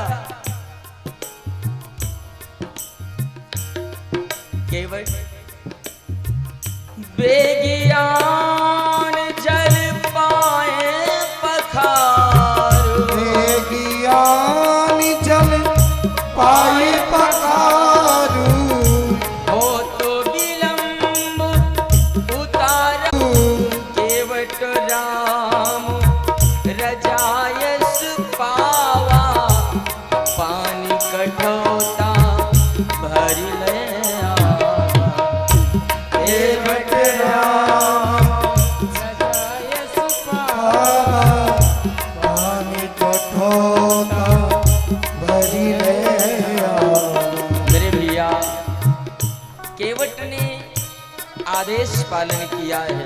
आइए हम सब लोग, केवट ने कितने अनुराग से भगवान के चरणों को धुला, जल लेकर के आया ना। और एक बात मिलती है मेरे भाई बहन, जैसे ही राम जी ने कहा पात्र ले आओ और मेरे चरण धुल लो, केवट गया अपने घर में बहुत सारे पात्र ढूंढने लगा, मैं भगवान के चरण किसमें धुलूं। और उसकी पत्नी जो थी ना, जैसे ही केवट घर में पहुंचा तो पत्नी रोने लगी। पत्नी ने कहा, बोले भगवान आज भगवान के चरण धोने का हमें सौभाग्य मिल रहा है, अगर हमारे घर में भी कोई अच्छा सा पात्र होता, तांबे का होता, सोने का, चांदी का होता, तो हम उसमें रख करके भगवान के चरण धोते। क्योंकि राम जी के चरण जनक जी ने धुला ना, तो सोने की परात में धुला। और जैसे ही पत्नी को रोता हुआ केवट ने देखा, केवट ने कहा देवी चिंता मत कर, जितना अच्छा पात्र हमारे पास है उतना अच्छा पात्र किसी के पास नहीं था। बोले क्यों, आपके पास क्या है? केवट ने कहा देवी मेरी नाव में एक लकड़ी का कठौता पड़ा है, जब मेरी नाव में जल भर जाता है तो मैं उससे बाहर निकाल के फेंकता हूं, मैं उसी में राम के चरण धुलूंगा, उससे क्या होगा? केवट ने एक बात कहा, बोले देवी जानती हो क्या होगा?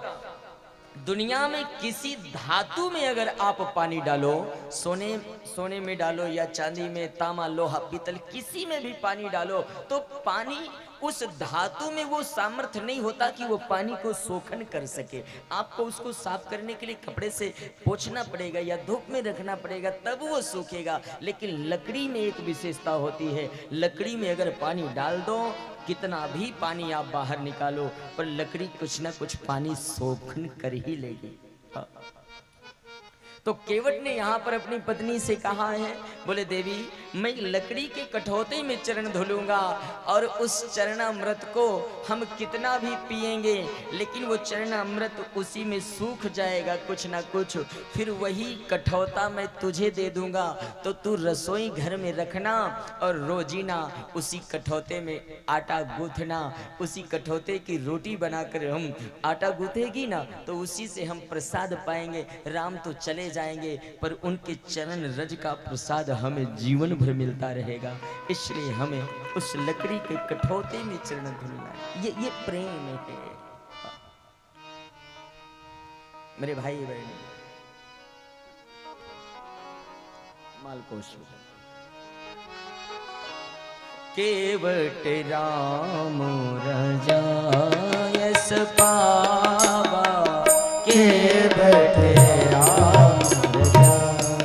यस पावा, केवट राम रजायस पावा, केवट राम रजायस पावा, पानी कठौता भरी ले आवा, पानी कठौता भरी ले आवा, अति आनंदो उमगी अनुरागा, चरण सरोज पखारन लागा, अति आनंद उमगी अनुरागा, चरण सरोज पखारन लागा। सरोज माने कमल, भगवान के चरण कमल के समान है। और मेरे भैया भगवान के चरणों को केवट धुलने लगा है। महापुरुष कहते हैं अति आनंदो उमगी अनुरागा, चरण सरोज पखारन लागा, अति आनंदो उमगी अनुरागा, चरण सरोज पखारन लागा। भगवान के चरण धुलने लगे केवट। एक चरण को भगवान के अपने हथेली पर रखा, पत्नी जल डाल रही है और केवट चरण धुल रहे हैं। मेरे भैया भगवान एक पैर से खड़े थे। महापुरुष कहते हैं भगवान ने केवट से कहा, केवट मैं एक पैर से खड़ा हूं, तू जल्दी धुल लेना वरना मैं गिर जाऊंगा। केवट ने कहा, बोले भगवान मैंने इसीलिए पहले आपका आदेश ले लिया है, तब चरण धुलने का कार्य प्रारंभ किया है। जब तक आपके चरणों में जो रेखा है, उन रेखाओं में जो एक एक धूल लगी है, जब तक वो सारी धूल ना निकालो तब तक चरण नहीं छोड़ूंगा। भगवान ने कहा तो एक पैर से खड़ा हूं मैं, मेरा क्या होगा? भगवान ने कहा मैं एक पैर से खड़ा हूं। केवट कहता है ठाकुर जी दुनिया में जो गिरे उसे आप बचाओ, लेकिन आपको अगर गिरने का डर है तो नाथ मेरे माथे में हाथ रख लीजिए, आप मेरे सिर को पकड़ो। मेरे भाई बहन, केवट राम जी के चरण धुल रहा है और राम जी का हाथ केवट के शीश पर है और मेरे गोस्वामी को कहना पड़ा,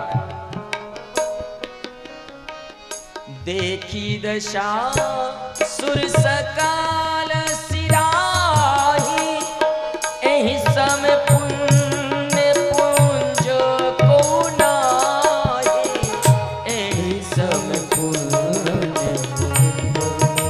चुनाई, एहि समय पुण्य पुंज को चुनाई। देवता कहते हैं केवट के समान कोई दूसरा सौभाग्यशाली नहीं हो सकता। भगवान के चरणों को केवट ने धुला है। उसके बाद केवट के पास जो कंधे में डालने वाला एक पटका है, केवट ने उस पटके को दूर बिछा दिया और भगवान को गोद में उठाया और उस पटके के ऊपर खड़ा कर दिया। और केवट ने आदेश दिया, बोले प्रभु प्रार्थना करूं आपसे, जब तक मैं फुर्सत होकर आपको नाव में ना बिठा लूं तब तक इस वस्त्र के बाहर मत आना, वरना फिर से धूल लग जाएगी और अगर फिर से चरणों में धूल लगेगी तो मैं फिर से धुलूंगा। हाँ। राम जी ने कहा मैं बिल्कुल बाहर नहीं आऊं, तू जल्दी कर। हाँ। महापुरुष कहते हैं भगवान के चरणों को धुला। लक्ष्मण भैया ने आवाज लगाया, केवट धो लिया चरण, अब गंगा के पार कर। केवट कहता है ये तुम्हारा विषय नहीं, तुम अभी चुप रहो। बोले अब क्या रह गया? केवट ने कहा, बोले भगवान अभी तो मैंने चरण धुला है, अभी चरणामृत नहीं लिया, पहले चरणामृत का पान कर लूं, बाद में आपको गंगा के पार करो। चरणामृत ले लिया और जैसे चरणामृत लिया ना, फिर लक्ष्मण जी बोल उठे अब तो पार कर दे। बोले महाराज अभी नहीं, अभी तो चरणामृत केवल मैंने लिया है, लेकिन मेरे परिवार वाले अभी बाकी हैं, पूरे परिवार को बुलाऊंगा, सबको प्रसाद दूंगा, बाद में जाऊंगा। हाँ। मैं ना कहूं, मेरे गोस्वामी ने कहा है ना, पद पखार जलपान करी आप सहित परिवार। हाँ। किसी भी धर्म, यहां पर हमें एक संकेत मिलता है, कोई लोक कल्याण का धर्म कार्य आप करो तो जरूरी है आप अपने समस्त परिवार को उसमें सम्मिलित करो। महापुरुष कहते हैं केवट ने जैसे ही कहा मैं पूरे परिवार को चरणामृत दूं उसके बाद पार करो, लक्ष्मण भैया ने कहा बोले ठीक है सारा पार कर दो, विलंब हो रहा है। केवट ने कहा बोले मैया अभी पार नहीं करूंगा। बोले अब क्या बाकी है? बोले अभी तो मैंने उन परिवार वालों को चरणामृत दिया है जो जिंदा हैं, लेकिन जो मर गए हैं वो भी यहीं घूम रहे हैं, उनको मैं भवसागर से पार कर दूं, बाद में आपको गंगा के पार करूं। और गोसाई कहते हैं पद पखार जलपान करी आप सहित परिवार, और पितर पार कर प्रभु ही पुनि मुदित गयो ले पार। पितर पार, पितरों को पार किया और उसके बाद केवट ने नाव में भगवान को बिठाया, नाव में बिठाया भगवान को उस तरफ बिठाया। लक्ष्मण जी पीछे खड़े हो गए, माता सीता और राम जी बैठे और केवट इस तरफ बैठकर नाव चलाने लगा है। गोसाई मेरे कहते हैं केवट जैसे ही गंगा में नाव लेकर चलाना और गुनगुनाने लगा है, राम रमैया गाए जा, राम से लगन लगाए जा, राम रमैया गाए जा, राम से लगन लगाए जा, राम रमैया गाए जा, राम से लगन लगाए जा, गाए जा, राम से लगन लगाए जा। ओ भटकाए जब भूलो भूलैया, बीच भंवर जब अटके नैया, भटकाए जब भूल भूलैया, बीच भंवर जब अटके नैया। राम रमैया गाए जा, राम से लगन लगन लगाए जा। राम रमैया गाए जा, राम से लगन लगाए जा। राम रमैया गाए जा, राम से लगन लगाए जा। राम रमैया गाए जा, राम से लगन लगाए जा। हो राम हितारे राम पुकारे, राम राम गोहराए जा। राम रमैया गाए जा, तालियां बजा के गाओ हरि बोल। राम रमैया गाए जा, राम से लगन लगाए जा। हरि बोल।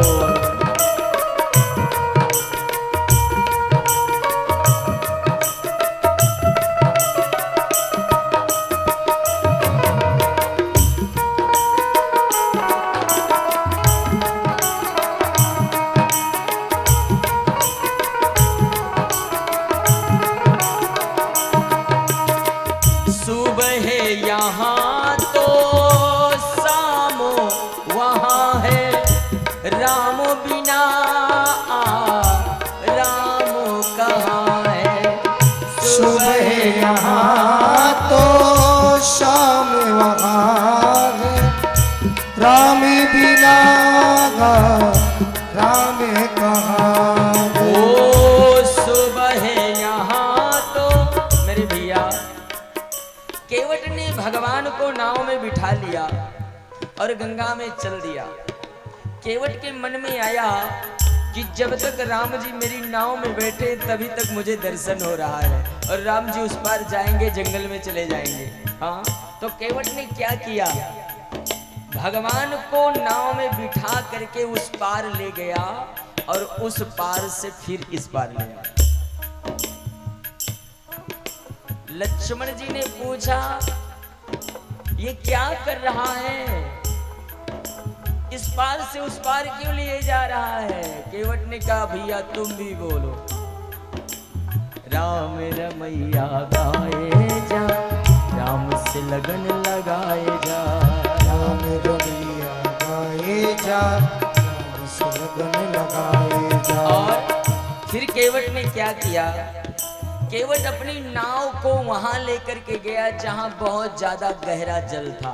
हाँ, सबसे गहरा जहां जल है वहां लेकर के गया, और जहां गहरा जल होता है ना तो कई बार जल घूमता रहता है, और नाव जैसे वहां पहुंची तो नाव घूमने लगी। लक्ष्मण जी ने राम जी से कहा, बोले प्रभु इसकी नीयत ठीक लग नहीं रही।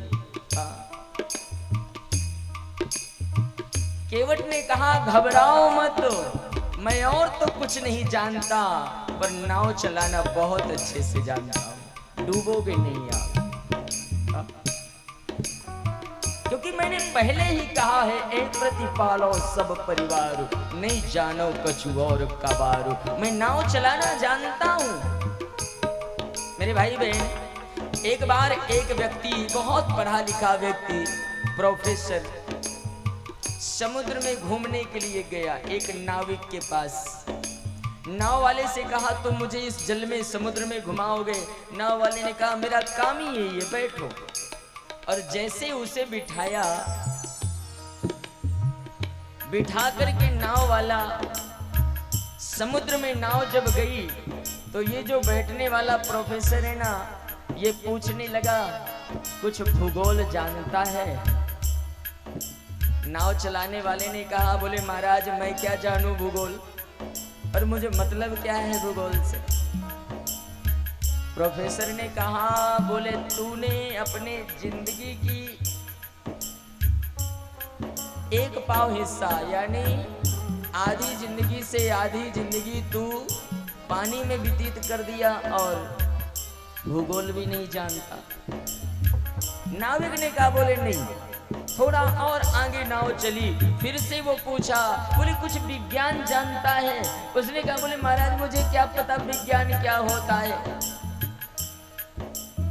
प्रोफेसर ने कहा, बोले तूने आधी जिंदगी पानी में बिता दिया और विज्ञान भी नहीं जाना। बोले महाराज नहीं। थोड़ा और आगे नाव गई ना, और जैसे ही नाव आगे गई तो जोरों से तूफान चलने लगा, और जब तूफान चलने लगा तो नाव डगमगाने लगी। नाविक नाव चलाने ने कहा, बोले अभी तक तुम पूछ रहे थे, अब मैं पूछ रहा हूं, तुम तैरना जानते हो? बोले मैं तैरना क्या जानूं? नाव चलाने वाले ने कहा, मैंने तो आधी जिंदगी पानी में बिताई, तू तो पूरी जिंदगी पानी में बिता रहा है। और वो कूद करके बाहर तैरने लगा और उसका हरिओम हो गया। तो मैं कहना ये चाहूं, जो जिस कार्य को करे ना। केवट ने कहा, बोले महाराज मुझे नाव चलाना बहुत अच्छा आता है, आप डूबोगे नहीं। 4 चक्कर लगाया केवट ने। भगवान ने कहा, मुझे विलंब हो रहा है, तू बार बार मुझे ये चक्कर में क्यों डाल रहा है? केवट ने कहा, राघव मैंने आपको गंगा के 4 चक्कर लगा दिया तो आप थक गए, और भगवान आप जब जीव को 84 का चक्कर लगाते हो तो वो भी तो थकता होगा। भगवान ने कह दिया, केवट चिंता मत कर, तू मुझे अपने 4 चक्करों से मुक्त कर दे और मैं तुझे 84 के चक्कर से मुक्त कर दूंगा। सुबह है यहाँ तो शाम वहाँ है, राम बिना आराम कहाँ है। सुबह यहाँ तो शाम वहाँ है, राम बिना राम कहाँ है। राम रमैया गाइए, राम रमैया गाए जा, हंस लगन लगाए जा। राम रमैया गाए जा, राम से लगन लगाए जा। केवट उतर दंडवत कीन्हा। और मैं बात प्रारंभ जब किया ना, तो मानस में गोस्वामी जी कहते हैं कि राम जी जब गंगा किनारे गए तो केवट ने नमस्कार भी नहीं किया, लेकिन जब गंगा के पार ले गया केवट तो भगवान को दंडवत करता है। जब राम जी से पहली बार मिला ना, तो ना प्रणाम ना नमस्कार ना कुछ, बिल्कुल सीना तान के खड़ा था। लेकिन जब गंगा के पार किया तो गोसाई कहते हैं, केवट उतार दंडवत कीन्हा, प्रभु सकुचे यही नहीं कछु दीन्हा। यही अकेसिया जान निहार, मन मुदरी मन मुदीत उतार। मेरे भैया, भगवान को संकोच हुआ, मैंने इसे कुछ दिया नहीं, तो माता जानकी ने एक मुद्रिका दिया, भगवान ये मुद्री आप केवट को दे दो। एक बड़ा गहन विषय है। ये जो सीता ने मुद्री दिया ना, अंगूठी दिया, ये अंगूठी है क्या? इसके लिए गोसाई ने लिखा है, मन मुदरी मन मुदित उतारी। ये किसी धातु की अंगूठी नहीं है। यद्यपि जब माता सीता वनवास को गई ना, तो जेवर जितने थे सब छोड़ना पड़ा, नियम है, त्यागना पड़ा। कोई सोने की अंगूठी नहीं थी। कुछ लोगों की दलीलें हैं कि अंगूठी कहाँ से आई, क्या इधर उधर की बातें, लेकिन मैं एक विशेष आपको बात बताऊं, ये अंगूठी किसी धातु की नहीं है, ये अंगूठी किसी कारीगर की बनाई हुई नहीं है, ये गंगा घाट के किनारे सीता ने स्वयं बनाया, अंगूठी की रचना किया सीता ने। क्योंकि सीता तो शक्ति है ना, और ये मैं ना गोस्वामी ने प्रमाण दिया है। सीता जी ने देखा कि राम जी को संकोच हो रहा है, कुछ दिया नहीं, तो मन मुदरी, मन में संकल्प किया कि एक ऐसी मुदरी का निर्माण होना चाहिए जो कहीं किसी के पास ना हो, और वो मुदरी प्रकट होती है, भगवान को हाथ में दे दिया, प्रभु ये दे दो आप। और सीता ने इसीलिए सुंदरकांड में यही मुद्री थी जो राम जी ने पहन लिया और हनुमान जी को दिया। तो हनुमान जी लंका गए लेकर के, जब ये मुद्री फेंकी हनुमान ने सीता के सामने, तो माता सीता ने वहां स्पष्ट कहा कि जीती को सके अजय रघुराई, माया से अस रची नहीं जाई। ये मुद्री मेरी बनाई है, किसी माया से नहीं बनाई जा सकती। कौन है जो राम जी से इसे लेकर के आए? महापुरुष कहते हैं। लेकिन केवट ने कुछ लिया नहीं है। भगवान जब केवट ने कुछ लिया नहीं तो राम जी ने केवट को विमल भक्ति दिया। जरूरत कहाँ है किसी चीज की? मैं प्रार्थना करूं, भक्ति तो भगवान मांगने पर भी नहीं देता। हाँ, क्योंकि भक्ति जब ईश्वर दे देता है, जिस पात्र को भक्ति मिल जाती है वो पात्र राम का हो जाता है और उसकी जवाबदारी राम के हाथ हो जाती है। हाँ? भगवान सब कुछ दे देते हैं मांगने पर।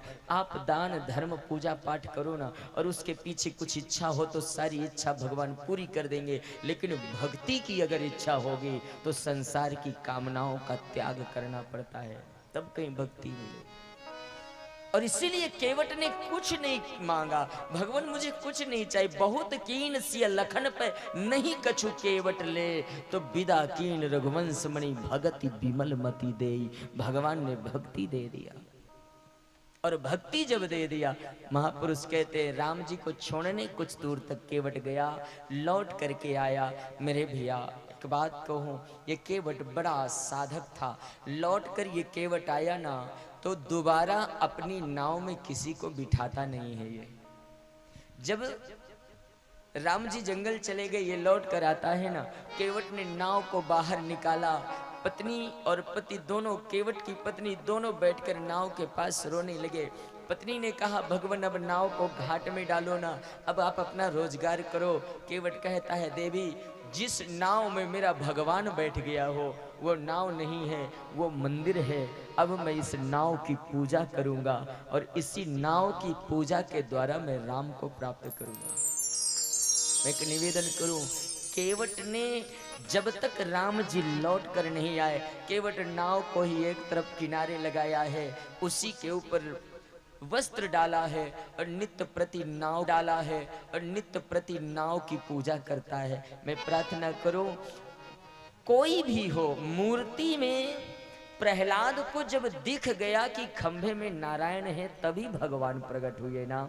अगर हमारी दृष्टि में, अगर किसी भी वस्तु में, गोसाई कहते हैं अग जग में सब रहित विरागी, प्रेम से प्रभु प्रगटे ही जिम आगी।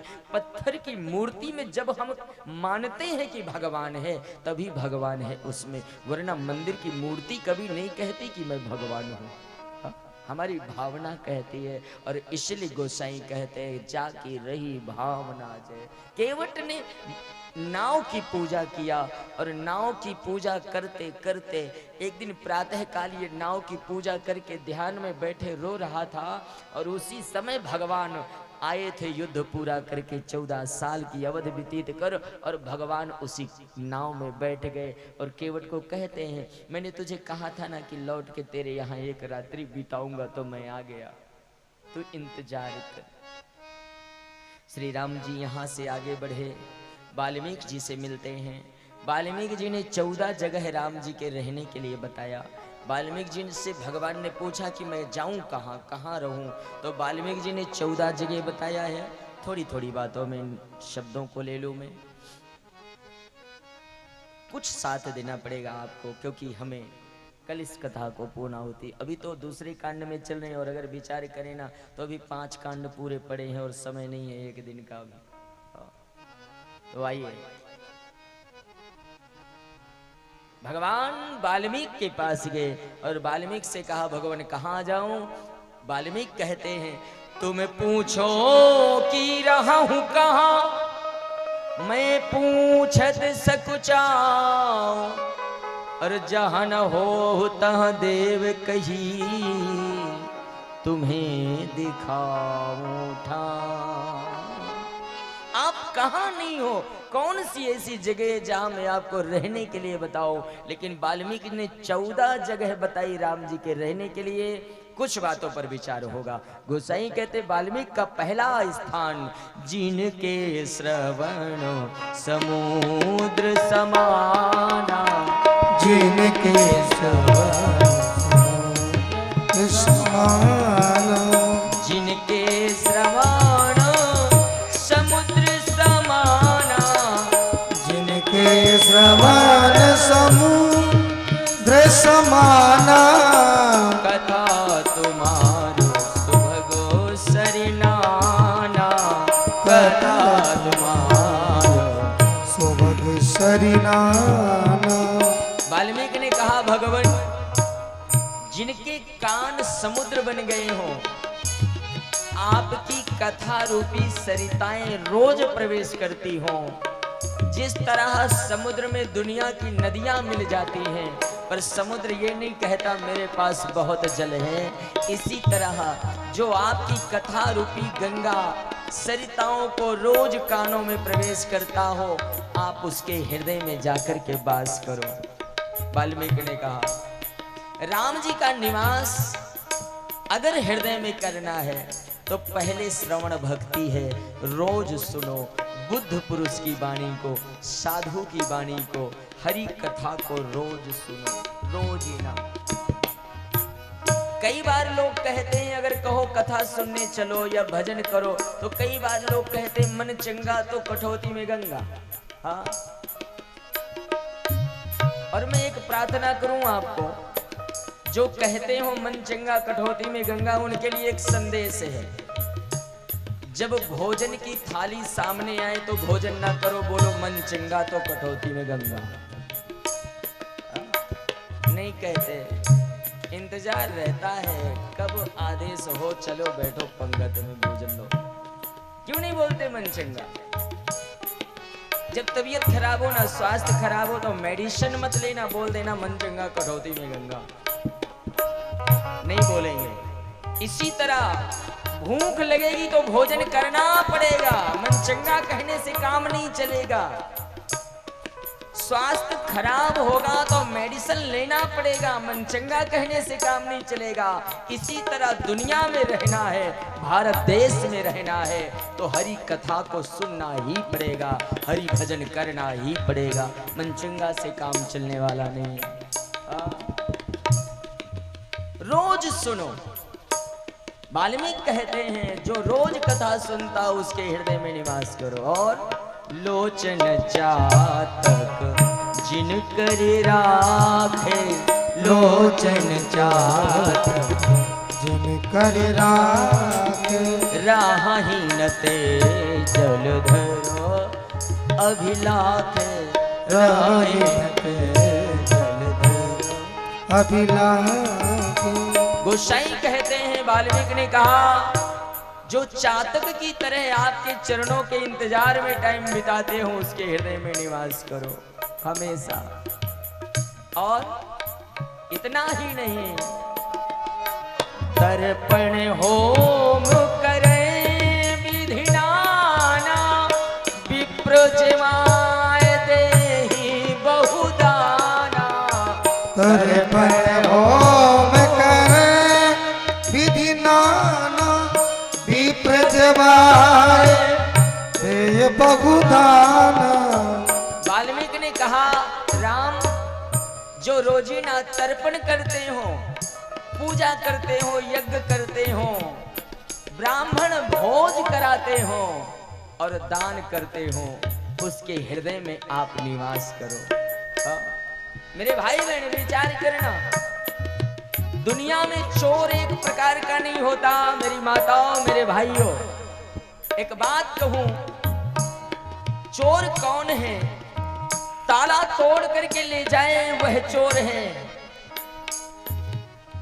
जिसका हो उसको बिना बताए खाए वह चोर है। मेहनत कम मुनाफा ज्यादा कमाए वह चोर है। माता पिता की सेवा किए बिना खाए वह चोर है। साधु और ब्राह्मण की सेवा ना करे, केवल अपने परिवार का भरण पोषण करे वह चोर है। हरि कथा में अपने धन का 10वां अंश ना जमा करे वह चोर है। भारत और धर्म की रक्षा के लिए अपने जीवन के कुछ अंश ना दे वह चोर है। अब विचार करना आप लोग या हम कौन से चोर हैं? जिस चीज की कमी हो वही करना। विप्रो जमाए ते ही बहुदाना, बहुदान जननी समोचा नहीं पर नारी, धन पराय विसते विषधारी, जननी समोचा नहीं पर नारी, बोले विष पराय विषधारी। बोले दूसरे के धन को हाँ विष से भी विष मान करके जो रहता हो। और इतना ही नहीं, वाल्मीकि कहते हैं हर श्वास में लास्ट में, यद्यपि ये 14 स्थान बड़े विशाल हैं, पर निवेदन करूं कोई एक स्थान जीवन में आ जाए। लास्ट में बात जो वाल्मीकि ने कहा, करोड़ों काम को छोड़ करके जो आपका नाम लेता हो उसके हृदय में वास करो। हाँ? भगवान का नाम कभी भूलो ना, कभी भी नहीं। क्योंकि गोपियां कहती हैं ना, जिस समय उद्धव ने कहा इतना उसे याद क्यों करती हो, तो गोपियों ने बड़ी सुंदर एक बात कही। बोले उद्धव तू याद करने की बात करता है, मिलते हैं वही जो जुदा हुए रहते हैं, पर हम तो पहले से ही उन्हें दिल में लिए रहते हैं। वो भूलने वाली वस्तु नहीं है, क्योंकि भूलते तो उसे हैं ना, याद तो उसे करते हैं जिसे भूल जाओ। भगवान को कभी भूलो मत, वो हमेशा याद रहे, हमें हर पल याद रहना चाहिए। किस तरह नसीरुद्दीन की बीवी मर गई, उसकी पत्नी मरी ना, लोगों ने पूछा क्या हुआ था, बोले सांस लेना भूल गई थी। जय सिया राम बोलना पड़ेगा। लोगों ने कहा, बोले हुआ क्या था, बोले सांस लेना भूल गई थी। है ना अजीब बात, भला कोई सांस लेना भूल सकता है? और जैसे हम सांस लेना नहीं भूल सकते, उसी तरह हमें भगवान को भी भूलना नहीं चाहिए। वाल्मीकि कहते हैं हर पल उसे याद रखो, जो तुम्हें हर पल हृदय में लेकर चिंतन करता रहे, आप उसके हृदय में वास करो। फिर वाल्मीकि ने कहा, चित्रकूट गिरि करहु निवासो, चित्रकूट निवासो, जहाँ तुम्हारो सब भांति सुपासो, जहाँ तुम्हारो सब भांति सुपासो। चित्रकूट धाम में आप निवास करो।